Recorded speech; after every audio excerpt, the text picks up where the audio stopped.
So good morning and afternoon, everybody. It's my great pleasure to welcome all of us to the third meeting of our seminar series focusing on decline in antiquity. This is a project that has grown out of the partnership and agreement between the Università-di-Firenze and UCSD, the Department of History and the Center for Hellenic Studies.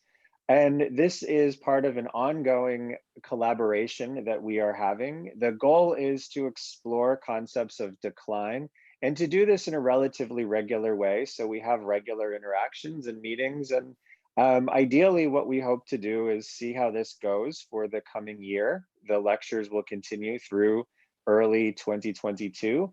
And then if this is great and we enjoy it and we're finding this to be productive, the idea is to continue to do this with the partnership as a center point, but the collaboration as something that can continue indefinitely and involve other people beyond the institutions if this is something that there is a demand and interest in doing.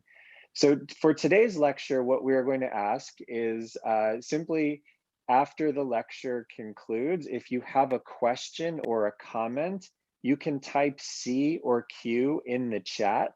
And Professor Denise Dimitriou from San Diego will be serving as the MC or the host in essence for this. And if you have a question or a comment, she will call on you and you can follow that up with Professor Bucciantini. So at this point, I'm going to turn things over to Professor Dimitriou to get things started today. Thank you, Ed. And before I introduce our speaker today, may I ask everyone who is not our speaker to mute themselves so that we have an uninterrupted lecture following that. Thank you. So thank you for attending this talk, the third in the series on the notion of decline in antiquity, as my colleague, Professor Ed Watts has said. It's a great pleasure for me to introduce today's speaker, Veronica Bucciantini. Professor Bucciantini is at the University of Florence, where she also received all of her degrees. Her research interests have focused on Hellenistic historiography and historical geography. And she has worked extensively on Felix Jacobi's Fragments of Ancient Greek Historians, both as a coordinator to try and continue the publication of this work that's invaluable to all of us who study Greek history, but also she's worked on this as an author, contributing several entries. So this is not only a great research project, but also a great service to the profession. She has also published extensively on sailing manuals known as periploes or periplus in the singular, that are part ethnographic, part geographic, part historical. And these sailing manuals have led her to discuss all sorts of different areas of the ancient world, including India and Ethiopia, Arabia, the Black Sea region, Babylon, and also to look at relations between Greeks and all of these people who inhabited these areas that the Greeks came in contact with. Her own academic periplus has taken her to various countries, which I think for those of you who joined this early enough was very clear from the discussion that was conducted in multiple languages before the talk began. She has taught at the University of Eichstätt, Ingolstadt.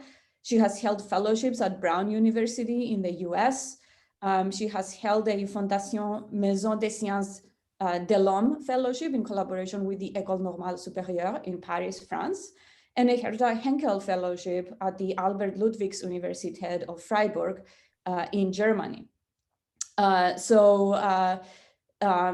talk today is going to be, the title of which is The Widening of the Ancient World, the New Eastern Boundary of the Inhabited World After the Expedition of Alexander the Great, is connected to the issue of mobility and contact among peoples that we see so obviously in the sailing manuals.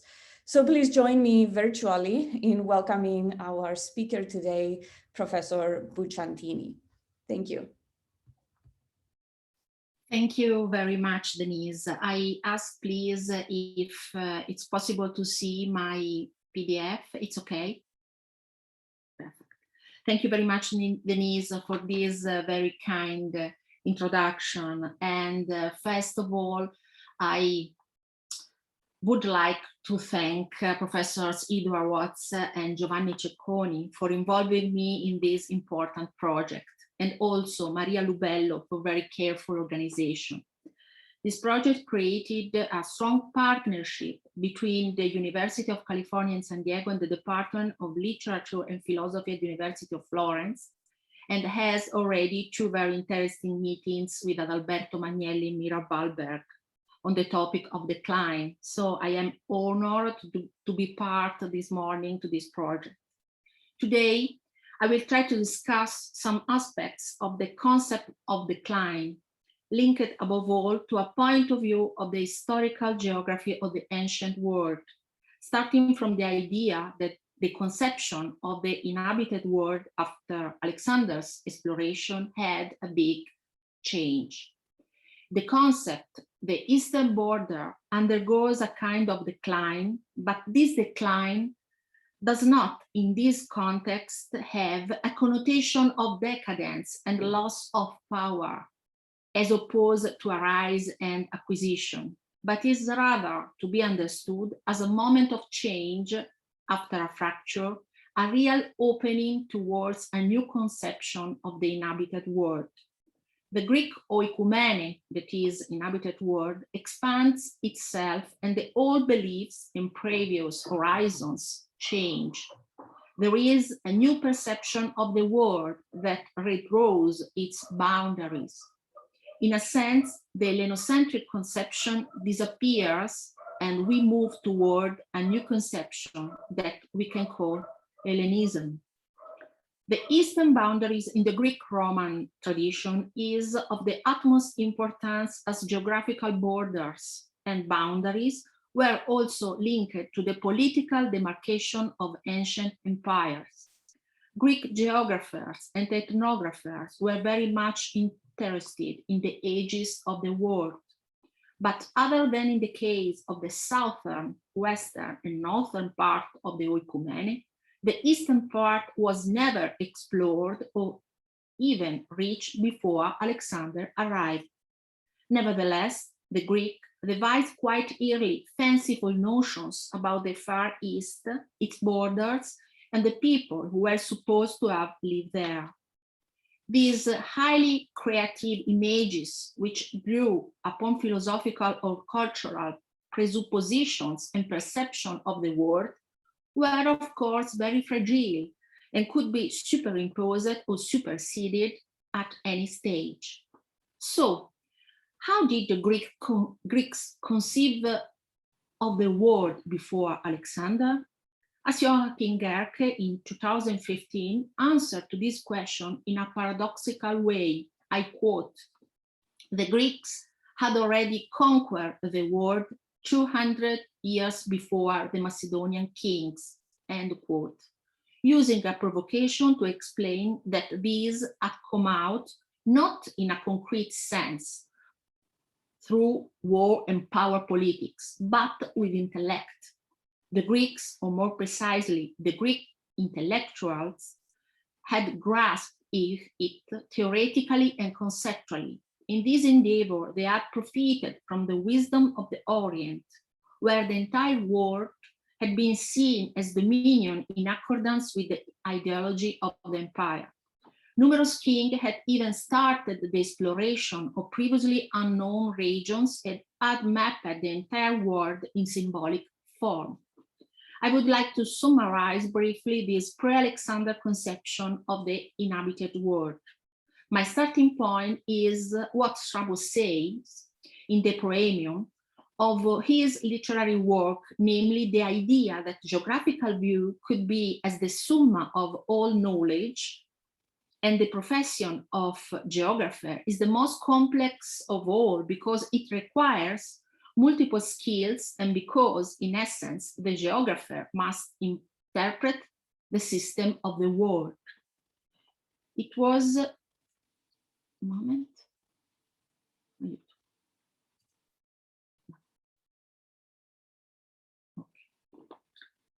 It was therefore a philosopher, an Anaximander, who first drew a map, and he was a historian philosopher, Hecatæus from Milet, who first wrote a treatise on geography, and who improved the work of his predecessor. Around 500 BC, Hecatæus drew a map where he considered the Caspian Gulf as part of the Eastern Ocean, and thus as the eastern border of the world. He filled out his entirely schematic and circular map shortly afterwards and added numerous empirically identifiable names. In this manner, he put seas, mountains, rivers, tribes, and more in a geographical order. It is thus possible to speak of an Ionian cartography. Hecatæus had written 2 works, which have only survived in fragmented form. Reconstruction of a map of Hecatæus are, on the one hand, based on a combination of Herodotus references to older maps, and on the other, on the analysis and evaluation of the citation from and references to Hecatæus in the works of later authors. For the eastern sector of the oikoumene, the Greeks of Asia played a part in this discovery, and even more so it was very important, the instigation of the Persians. Around the middle of the 6th century, under the order of Darius I, the famous sea captain Scylax of Carianda carried out an ambitious voyage of exploration to pave the way for the Persian conquest of Western India. Between 519 and 513 BC, Scylax is thought to have sailed down the Cofen, now the Cabo River, then the Indus, and to have returned to Egypt along the coast of the Indian Ocean. Herodotus placed this feat in the context of his world geography, his piece-by-piece construction of the oikoumene. Scylax's voyage of discovery is seen as opening up a whole swath of the ocean to Persian shipping, thus helping to demonstrate the insularity of the inhabited world, a fact very probably already established in the African sector. According to Herodotus 444, for save time, I read only a few parts of this text. Darius, desiring to know where the Indus issues into the sea, sent ships manned by Scylax, a man of Carianda, and others in whose word he trusted. These set out from the city Caspatirus in the Pactic country and sailed down the river towards the east and the sunrise till they came to the sea, and voyaging over the sea westward for 30 months, they came to that place whence the Egyptian king sent the aforementioned Phoenician to sail round Libya. After this circumnavigation, Darius subdued the Indian and made use of this sea. Herodotus put forward his view on what can be said about the shape of the earth and its division into continents and seas by disputing older or competing notions.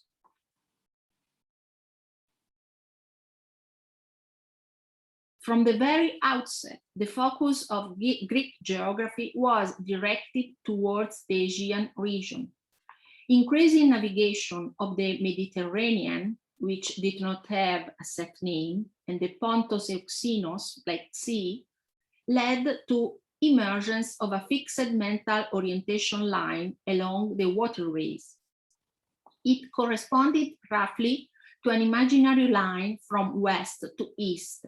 It ran from the pillars of Heracles, the Strait of Gibraltar, along the Mediterranean to the Hellespont, from there across the Propontis, the Sea of Marmara, and the Bosphorus into the Black Sea as far as the mouth of the river Phasis.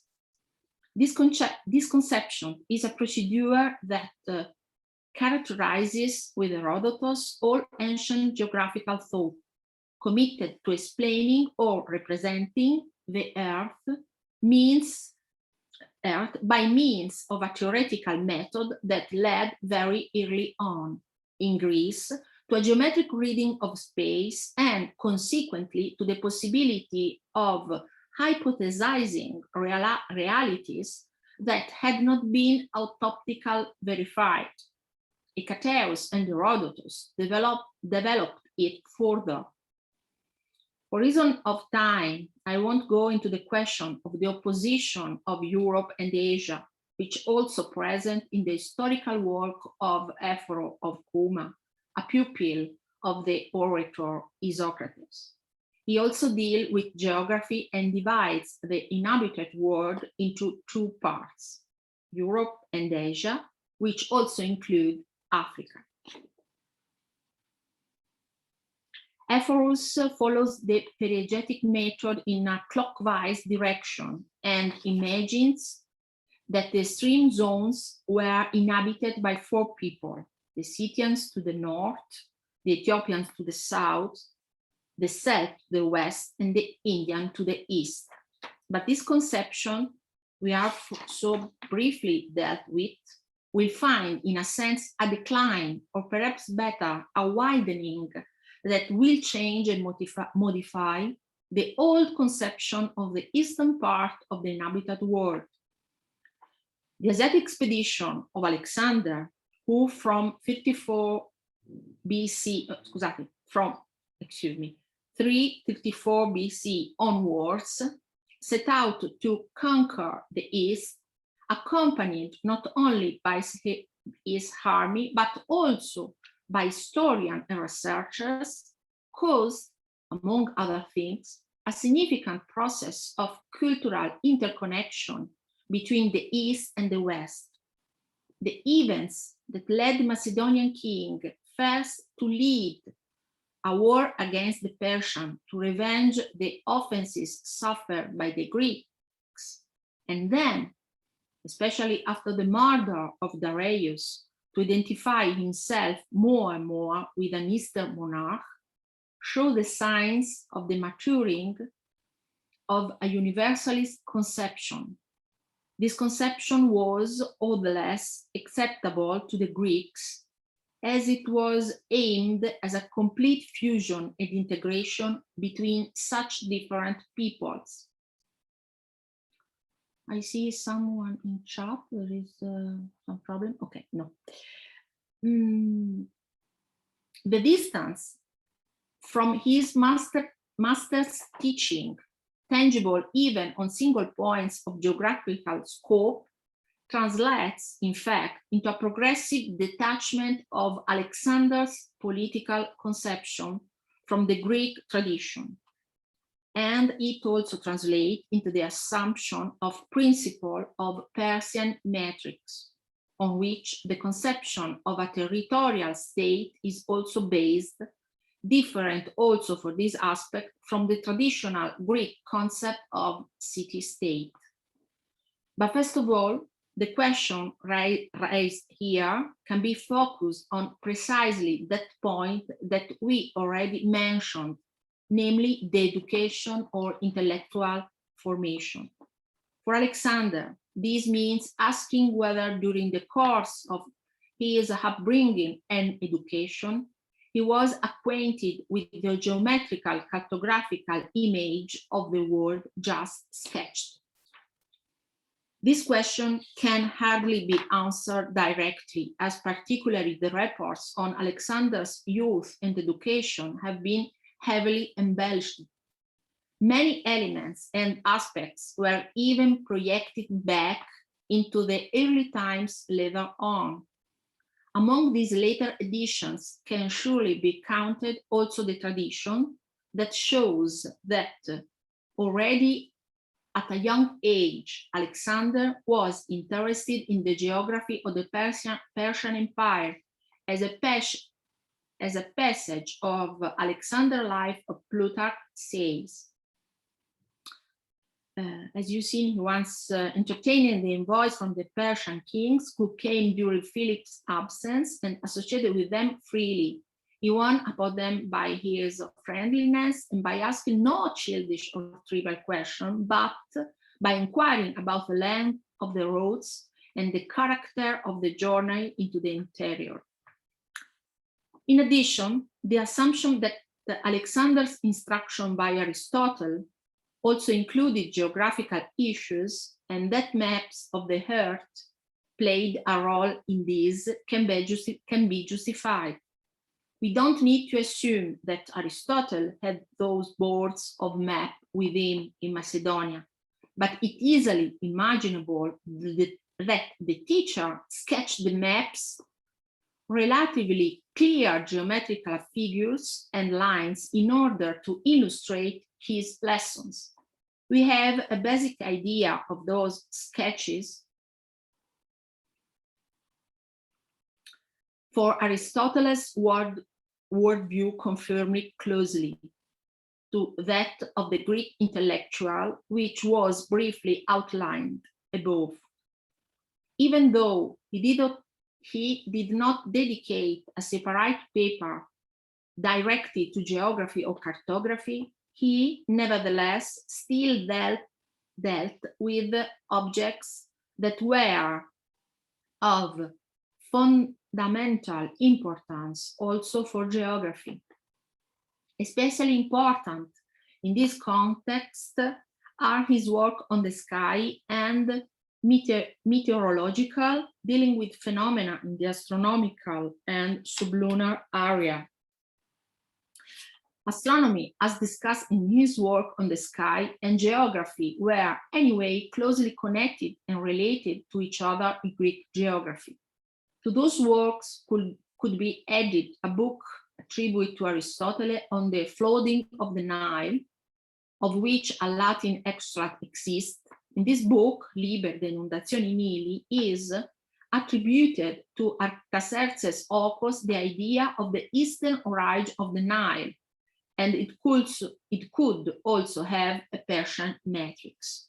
This concept should lead back to what must have been Aristotle's ideas, which can also be reconstructed through a comparison with a passage in the Meteorological, in which the philosopher hypothesizes, indeed, a continuity between the Red Sea and the Outer Sea. This work clearly shows that Aristotle was familiar with geographical literature, among them reports of investigations of the earth, such as that by the already mentioned Scylax. He even mentioned explicitly by Aristotle in his work on politics. Above all, the geometrical cartographical character of his conception of the world becomes clear in the work's name.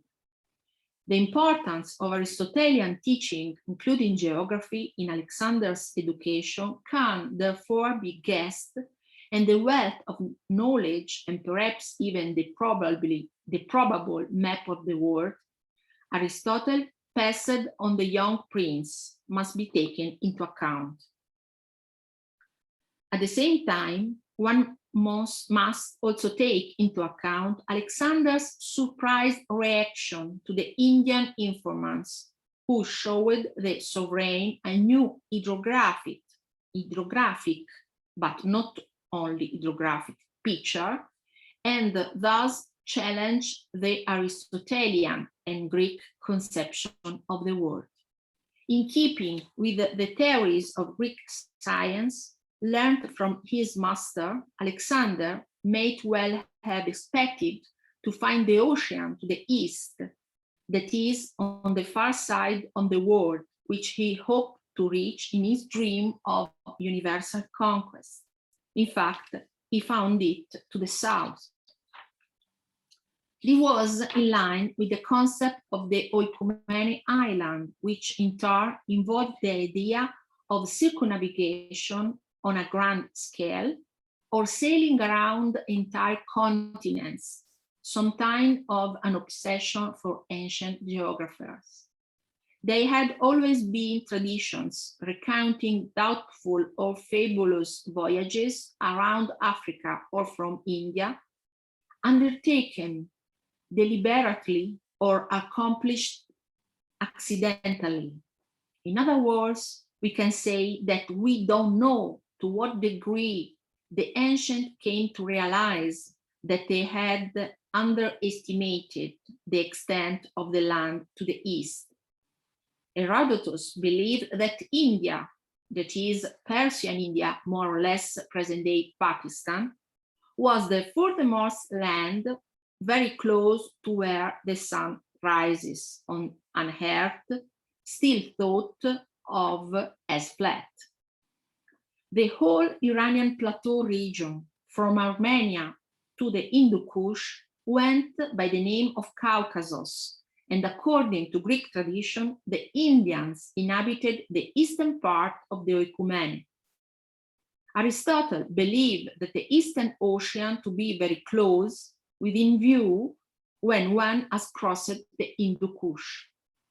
His geographical information about India was derived from notoriously unreliable account of Ctesias of Cnido, who lived in the second half of the 15th century at the court of Artaxerxes Memnon, whose doctor he was. He was the author of geographical work, but is better known for his historical writings in which the fantastic element and the taste for the marvels prevail. In particular, Ctesias' India is the land of exaggeration and paradox, delimited, moreover, by boundaries, the Indus River and a desert that could be the Thar Desert, that tend to place the reported fable data in a real geographical context. As ruling Asia appears to have been Alexander's goal from the very start, he must have imagined Asia to be substantially smaller than it actually was. The Asiatic expedition of Alexander the Great not only updated the geographical knowledge that date back at least to Aristotle. The Asiatic expedition of Alexander the Great, I repeat, not only updated the geographical knowledge that dated back at least to Aristotle, but also created the outcome of a real widening of the world, grasped in its new border and conquered. We can reconstruct this new idea of the inhabited world thanks mainly to the fragments from the first generation of Alexander's historians, who were at the same time hetairai, companion of the king. They tried to analyze the new geographical prospect on the basis of the extant knowledge of the world, explaining the unknown through what was known. Two centuries later, after Scyllax exploration, Alexander rounded off his conquest of India by building a fleet which sailed down the Indus and by entrusting his admiral Nearchus the Cretan with the task of exploring the coast of the Indian Ocean afresh, a journey which ended this time in the Persian Gulf after a voyage with difficulty. The short treatise on India in decay by Arrian of Nicomedia, 2nd century AD, the second part of which is given over to an ample summary of the report left by Nearchus in his logbook. The precise object of the investigation can be derived very clearly from Nearchus' statements on his tasks during the passage from the mouth of the Indus to the Persian Gulf, namely his instruction containing the following mission. And here the passage of Anabasis. He was to know the inhabitants of the coast, its anchorages, water supplies, and the manners and customs of the people, and to discover if any part of the coast was suited to carry fruit or not. Typically for Alexander, rather irrational impulses merge with strictly rational considerations. And accordingly, in this case, in a constant process of comparison, the geometrical two-dimensional view of the whole world joins its concrete investigation that is subject to military and political concerns, thus turning the conquest of the world into an investigation of the world, and vice versa. With reference to a very important scholar of Alexander, Victor Ehrenberg, in 1965, strongly emphasized this aspect in the context of his observation regarding the term potos, desire. I quote Ehrenberg.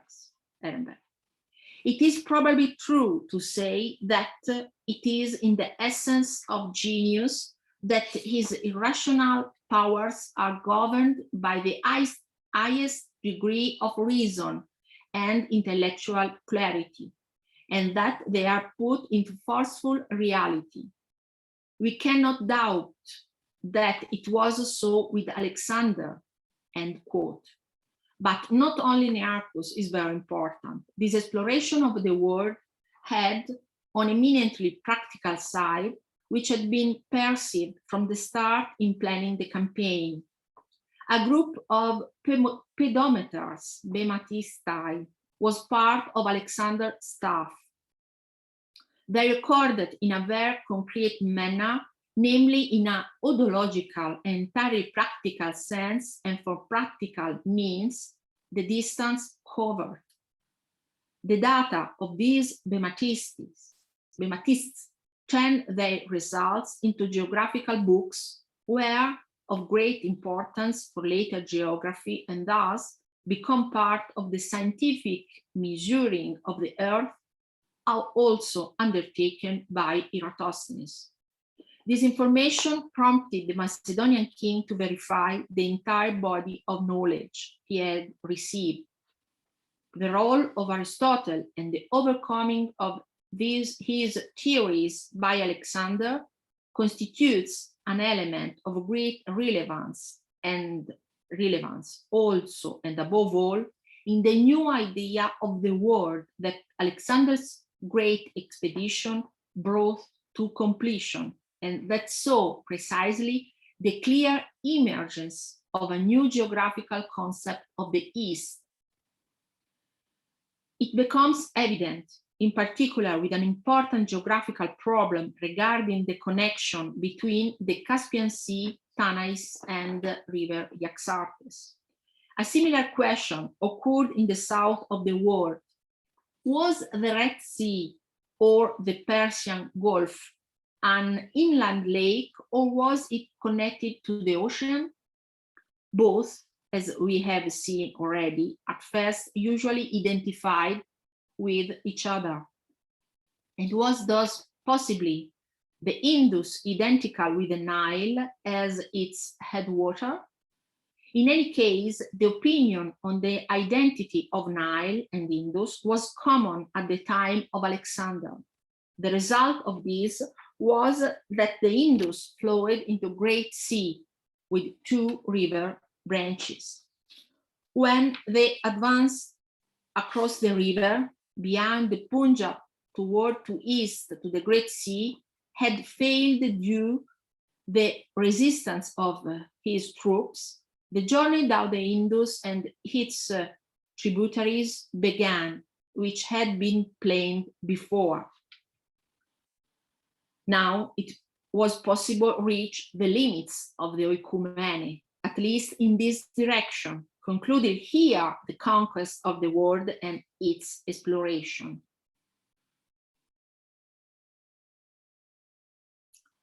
To what extent Alexander was preoccupied by this thought is shown very clearly by his behavior on the history of the Indus. In Patala, where the Indus divides into its two outlets, he ordered the building of a harbor station and shipyards, subsequently sailing on the western river arm in direction of the sea. In the mouth of the river and immediately before it were 2 islands on which Alexander made sacrifices according to the instruction he had received by the oracle of Ammon in the Siwa oasis. But this was not enough, for he proceeded onto the open sea in order to have navigated the ocean outside India, as his companion Nearchus, who was nearby, guessed. He wished to obtain exact knowledge, and saw a glorious deed also in this exploration. The transfer of the Caucasus toward the east, as Alexander's soldiers called the Hindu Kush, led to a new picture of Asia in ancient maps. Following the transfer of the Tanais-Yaxartes River and the Caucasus Hindu Kush to Central Asia, the mountains of India were extended toward the Samar Dawn of the ancient Oikumene, where the true Caucasus was placed in the traditional representation of the world. According to Eratosthenes, the orographic development of Asia from Cilicia to the Himalayas constituted the prolongation of the Mediterranean axis from the Pillars of Hercules to the Gulf of Issos. The alignment of the mountains of Asia with the axis of Mediterranean was the end point of a process of geometric schematization, which provoked controversies among the small circle of geographers. This continuous mountain system, which extends from India to the Aegean, is an original construction of the Hellenistic cartography, which finds no evidence in the geography of the Macedonian conquest of Asia. The empirical data date back to the first Hellenistic age, and the trajectory of the mountains of Asia was conceived only after the conquest of the Persian Empire. According to Eratosthenes, the long range that crossed Asia from the Mediterranean to the Eastern Ocean had to take the name of Taurus and not Caucasus. In the Roman geography, both names coexist. In the Indian Caucasus, become part of the Great Taurus range. It should be also pointed out that one must also distinguish in our sources what Alexander actually came to know conquered and what in later tradition was attributed to him, as it happens, for example, information that Alexander should have had about the Ganges is not very likely, because the river was only conquered with the ambassador of Seleucus I, Megasthenes. A political attention to the geography of places emerges clearly from the historiography on Alexander of the first generation, when the Eastern Enterprises was read in the light of a propaganda that used myth to bring Alexander's deeds closer to those of Jason and Heracles.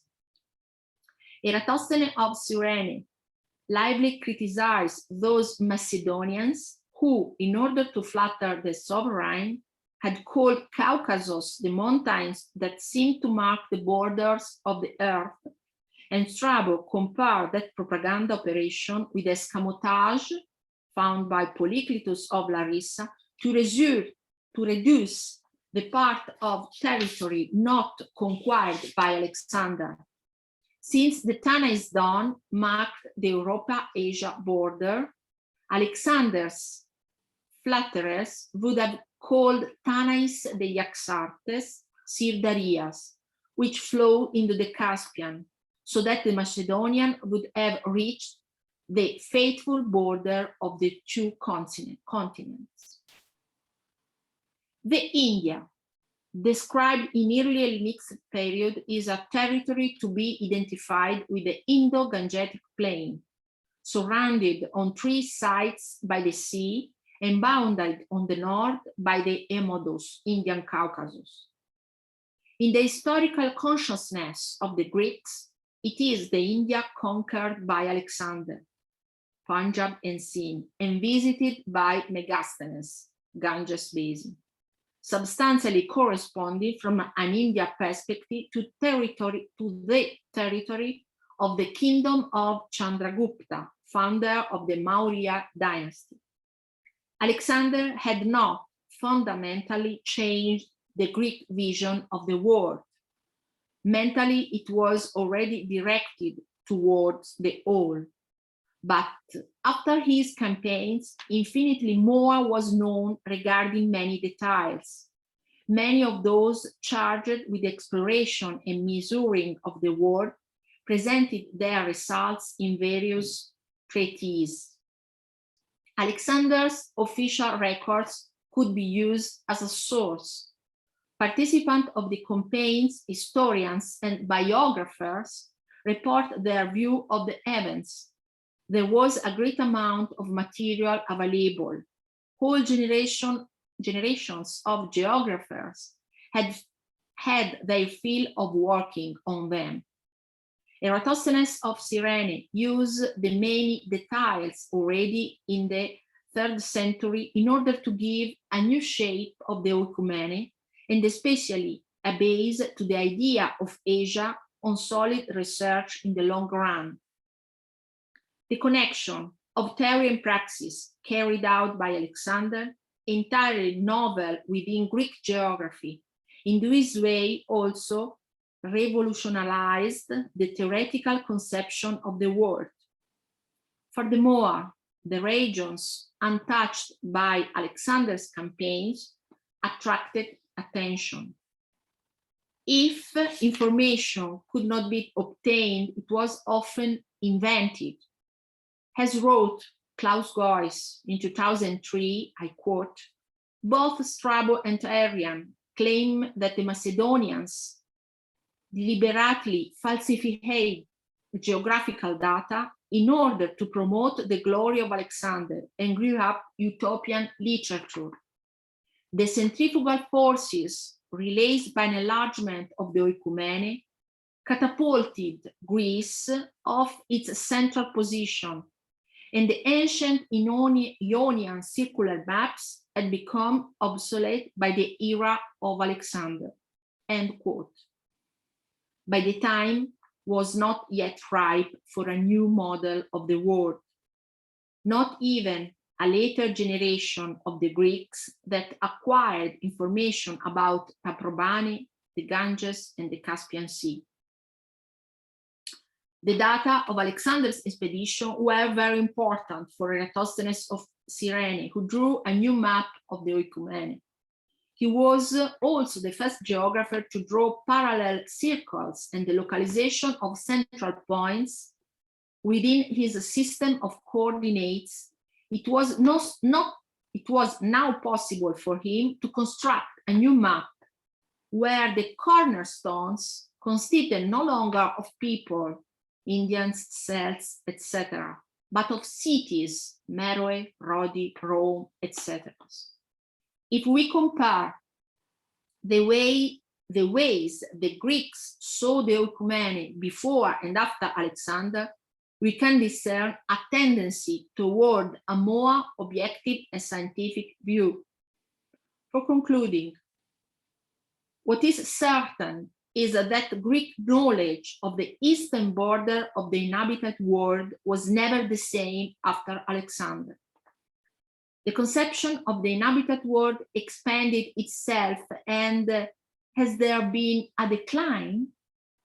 Yes, but in the sense of decline of a vision linked to a Hellenocentric concept, because now the idea of the new inhabited world will tend instead toward Hellenism, which will also have a new reality of political power.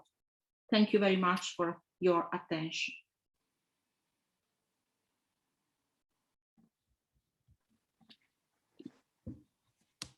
Thank you. Thank you for that wonderful talk. I think we're all applauding. Some of us have our hands raised, like our electronic hands raised. Yeah, that was really fascinating. I'm going to ask people, if you have a question, please type Q in the chat. And if you have a comment, then please type C in the chat, and I will moderate the discussion. I think it was especially interesting to see the connections between, you know, the intellectuals and then the actual sort of campaign of Alexander, for instance, but then how that also then influences subsequently the way that geographers and historians and ethnographers present that work. So I really like this cycle. I thought that was illuminating for me. So let's see if we have questions or comments. And it's so nice to see so many people in the audience from so many different countries too.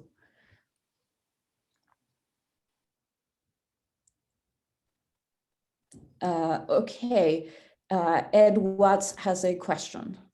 So, Ed. Sure, I hope this isn't too far off base, but it's a question that's actually prompted by the fact that I had an undergraduate student who was working on basically Greeks under the Roman Empire's view of what constituted the East. And so one of the things that was intriguing to her was this idea that, in a sense, Greek view of the East became almost fossilized by the Roman period. And the interactions, especially with the northern part of what's now the state of India, seem to have been much more limited than they were in the period of Alexander. I'm just wondering if that's your sense as well, or if there's something that I can tell her that can help her better understand what Greeks living under the Roman Empire knew, especially about northern India, because of course they knew about Kerala and they knew about the coast, but what did they know about the north? And is it still a reference to what you're talking about in the, you know, many centuries before their time?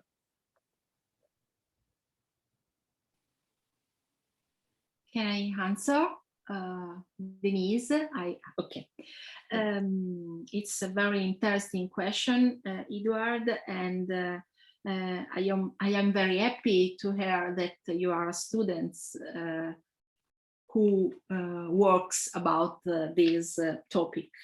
The idea of India after Alexander's expedition had a lot of new information, but the Roman Empire don't receive all this information, and sometimes it's possible in Plinius, for example, to find information not updated. I mean, there is, as to say, two levels. There is a level of information of merchants and commerce between Rome and India, and also through Arabic Peninsula. And this way is very, very good known. But a level of sources, historiographical level, as to say, there is not so many information as in Greek Empire. There is a very interesting paper about this problem. Is a paper of Peter Franz Mittag, who wrote about India in Ptolemaios, in Geographia Antica. And he explained this problem that the Romans had not so good information about India as in Hellenistic age. And they know only what they are interested on. I don't know if I was clear, but anyway, I have a lot of paper about this. I remember this very good from of Franz Mittag, because there is a very interesting question. And of course, there is a very important book about the commerce between Roman Empire and India of Federico de Romanis. So there is a lot of studies that indicate these two, as to say, level of knowledge, a level of periprographical tradition and commerce tradition, a level of historiographical tradition.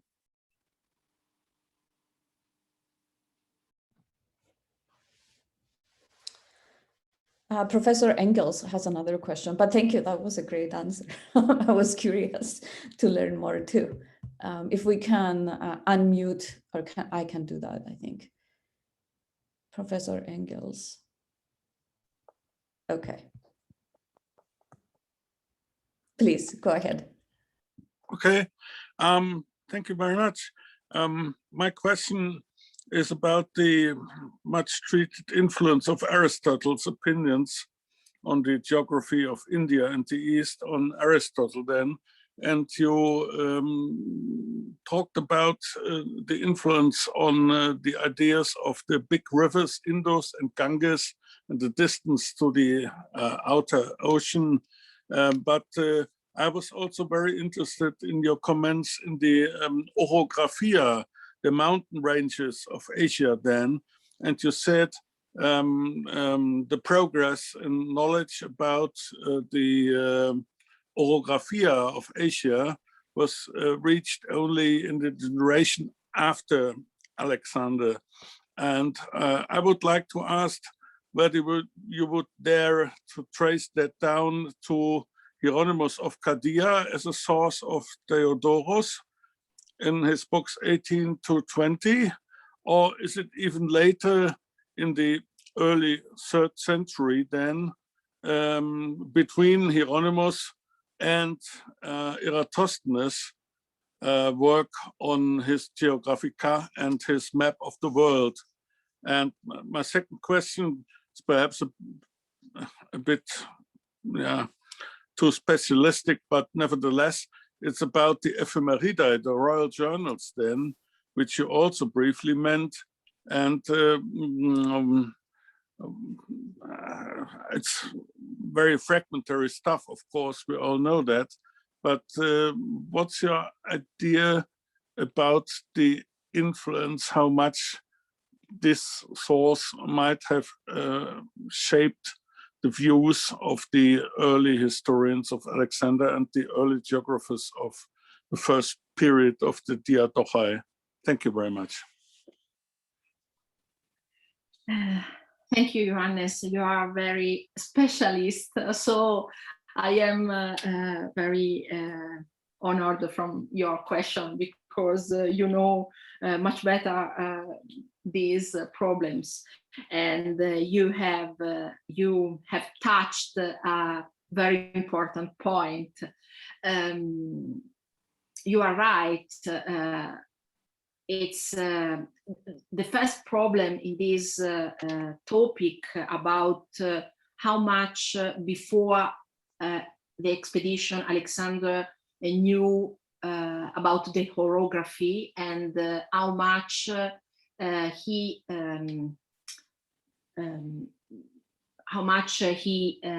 had new information, because of course you know that the problem isn't what he had known from Aristotle and what he knowed autoptically. The problem is that we have indirection sources, and we should analyze which interest in each source, which interest is in which source to say something or something other. About the orography, what we can read in fragmentary passages of Aristotle's works shows that it's very difficult to reconstruct a complete idea. And of course, in later sources, Hieronymus and Diodoros, we have a great influence of Eratosthenes. And the map of Eratosthenes was a very important stage, because all the information before Alexander and the information of Alexander geographer was in a way was made a summa of information. So in Hieronymus and Diodoros and later sources, it's very difficult to reconstruct what was before Eratosthenes and what was Eratosthenes' elaboration. Okay. It's a very huge problem.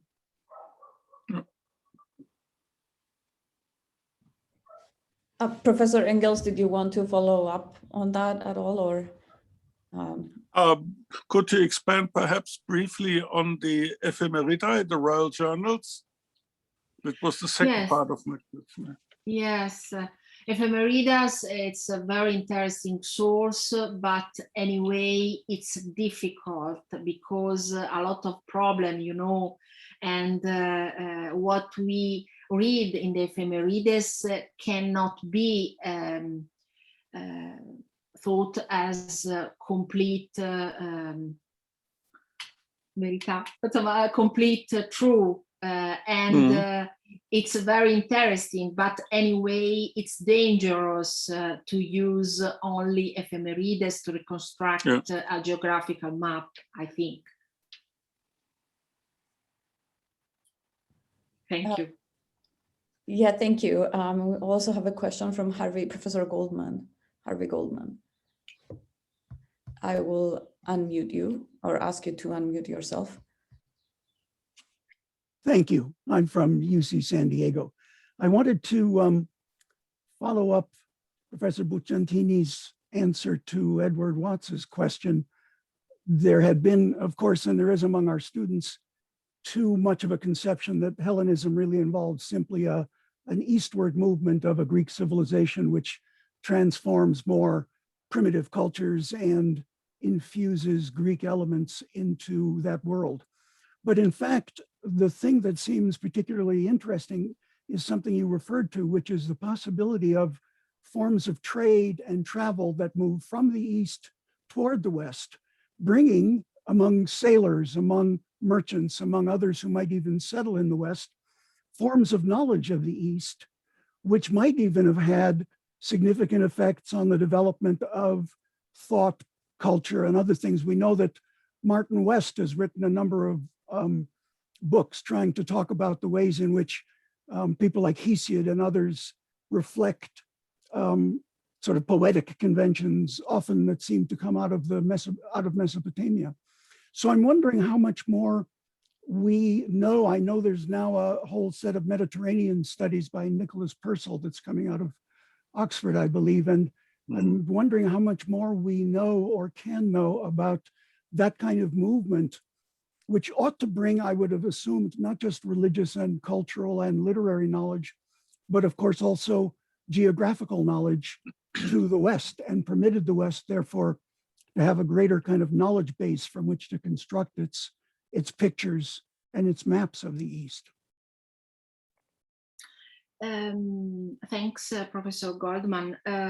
We have, you are right, we have a lot of information about these trades, these commerce of many things, not only pearls and pfeffer, I don't know in English, and spices, okay, but about the possibility of navigation with relative facility. We know very well the example of Eudoxos of Cyzicus, because we know that the tradition attributed to Eudoxos, the fact that he was the inventory of the monsoon wind use And of course, for what you said before, for this direction east-west and west-east, it's the primary importance to know very good the winds that go towards India and towards Arabic. So this tradition of the 2nd century AD, it's very, very important because is a testify that this route was very, very used, and they had knowledge in which way it's possible to arrive without problems in India from Persian Gulf and from Red Sea, and in which way very fast and without a lot of expenses it's possible to turn back. So the use of monsoon wind, it's a very important source to understand this very, very simple as possible to say, simple way to go to the east and come back. Thank you.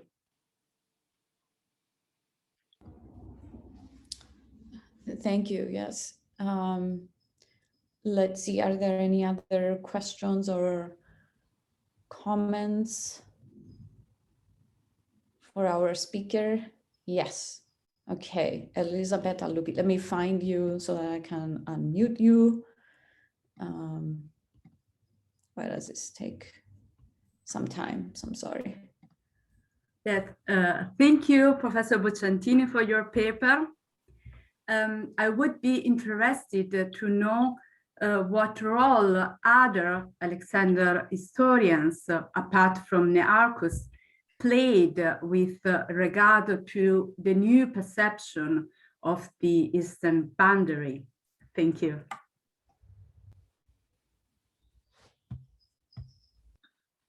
It's a very great question. Thank you,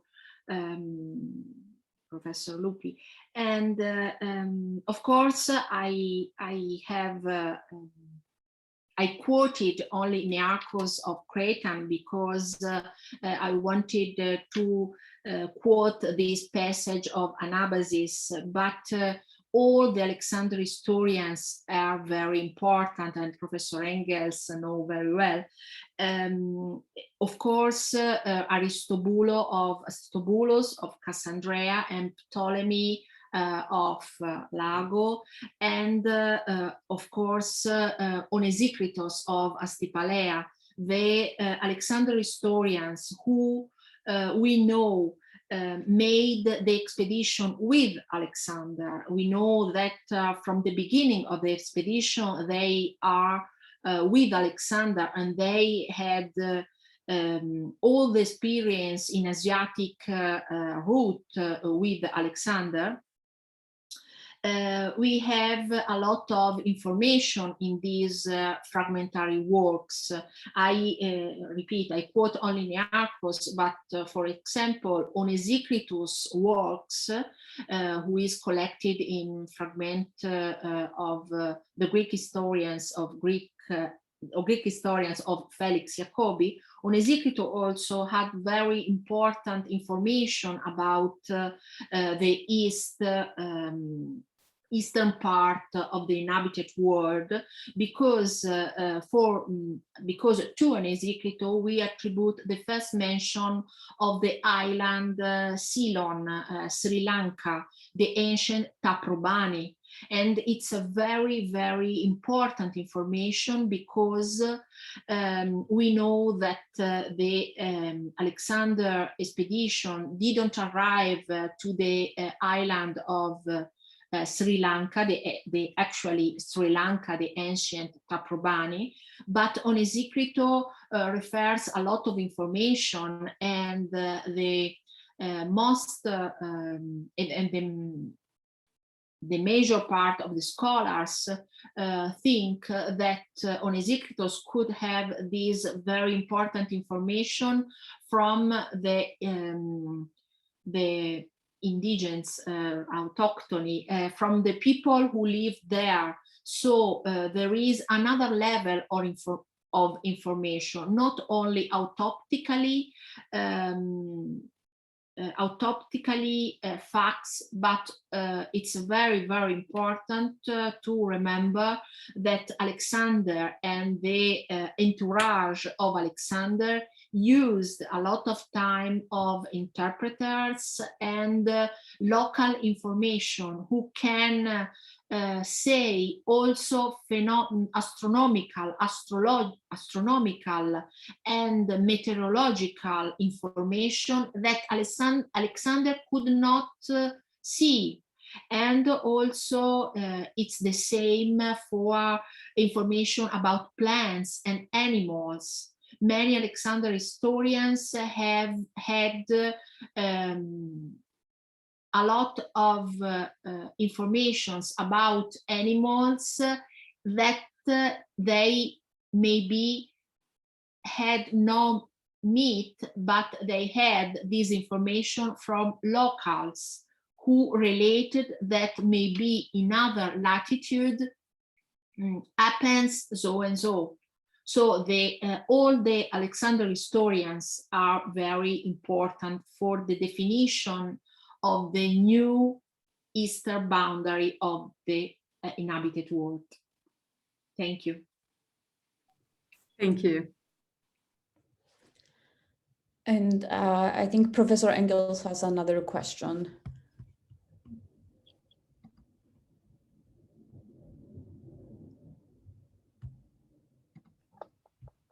Can you hear me now? Yes. Yes. Okay. If I may, I liked your comment very much that geographical knowledge could be considered as a summa of the knowledge of the world at a given period. But perhaps from a modern point of view, this would be even more true for a cartographic representation of the knowledge of the world. And so my question is perhaps a bit heretic, given that we are both members of the Ernst-Kirsten-Gesellschaft in Germany, then is this an anachronistic opinion or an anachronistic concept that the summa of the knowledge of the world would be condensed in a map, or even better, in a literary work, as the companions of Alexander did? You know, Eratosthenes combined it, writing his Geographica and making a map. But nowadays we would say, put all the information in a map then.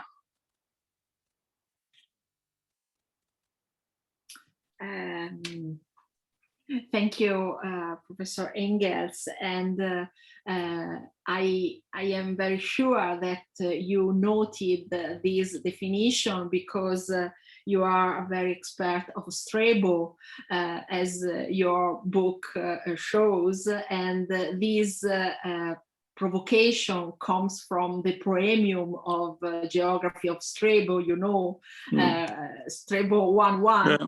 Yeah. And it's you know very well. And you are right. I wanted only to show a position that wanted to focus that geography is as to say a summa of all knowledge, but implicitly geography has also cartographical idea, and Eratosthenes shows very well. So you are right, I quoted Strabo in this paradoxical way, but it's more complex. Yeah. Yes. Thank you. Are there any other questions at all, or should I pass? Okay. There is a question. It's written in the chat from Malcolm Lowe. It says, Various ancient writers say that Democritus visited India a century before Alexander, but they seem to have little to say about what he learned there, and the reports may be fictional. What are your thoughts, Veronica? Democritus, as many other philosophers, are very important for the first attempt to draw a map. And the fragment of Democritus are studied for this idea that the inhabited world is spheroidal, is as a sphere. And the possibility that Democritus visited India, I don't know if it could be considered true. But it's very important that this philosophical thought, Anaximander, Thales, Democritus, and Hecatæus also, all these philosophers from Milet also, a lot comes from here. It's very important because it shows that the geography at the beginning was the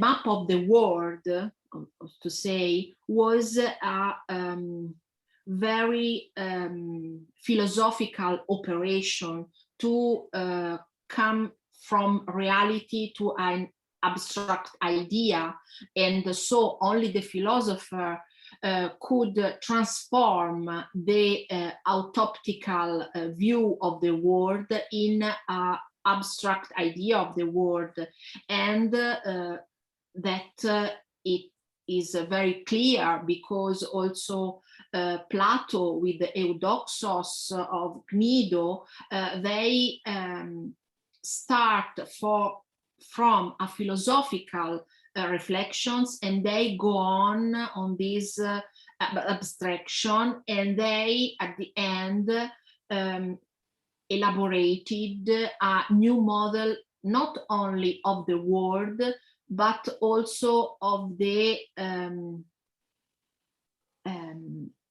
sky with the stars, which can repeat as double the Earth with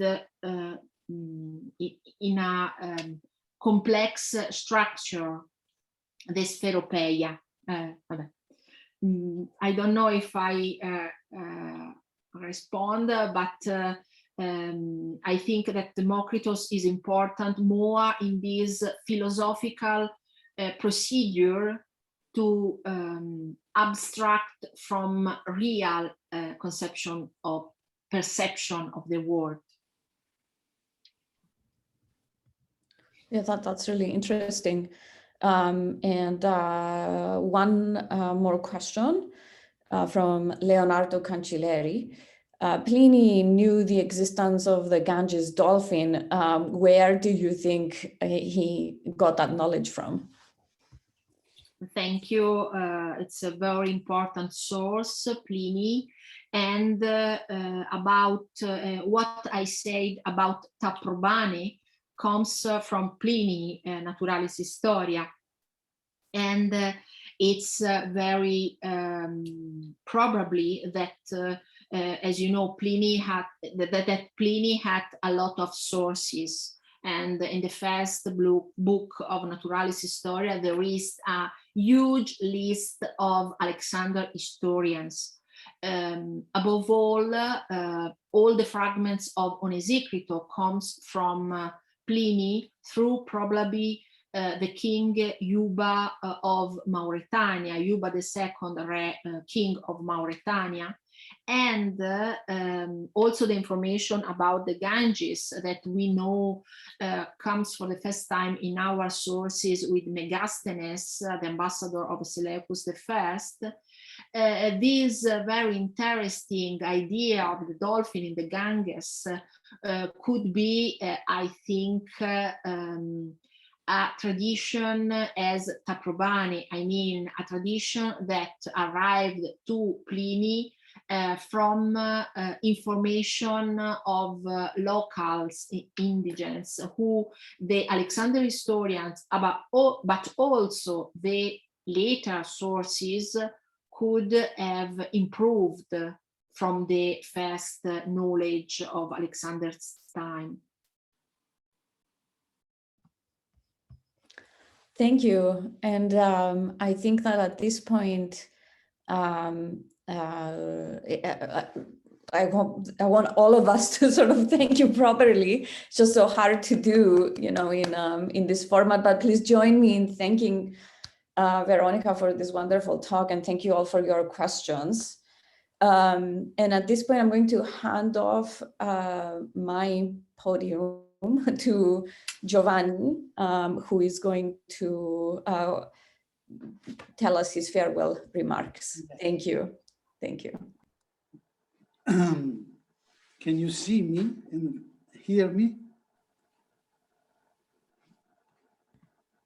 We can hear you, Giovanni, but not see you. Okay. Okay, now we can see you. Okay. No, it's my job to conclude this meeting, as always, as one of the organizers of this initiative, by thanking our dear colleague and friend Denise for her job as a wonderful moderator, and Veronica for her very interesting talk. And you, Veronica, explained very well my mind in what sense your lecture is connected to the idea of decline. It's very coherent and with our lectures. And I thank also the many students and colleagues that participated to this conference. We were a lot. I hope that this project will continue to grow up. And I would like to announce that the next meeting the next scheduled meeting, if I am able to share the screen, but perhaps I cannot do it. Anyway, the next meeting is on June 4, and the speaker will be the colleague Ted Kelting from San Diego, who will talk about Tacitus and Egypt, or Egypt and Tacitus. The title of his paper is "The Writing is on the Ruined Wall, Egypt as a Fallen Empire in Tacitus' Annales." And Giovanni, I think you can share your screen now if you want to. Can try to share now. Let's give a look. Can you see? Yes, thank you. Somehow, yeah. Yes. This is the poster of next meeting, and we will wait you numbers as always. And thank you very much. Have a nice evening here in Italy, and have a nice day in the United States, in California, to be precise. Have a good weekend, everyone. Thank you, Giovanni.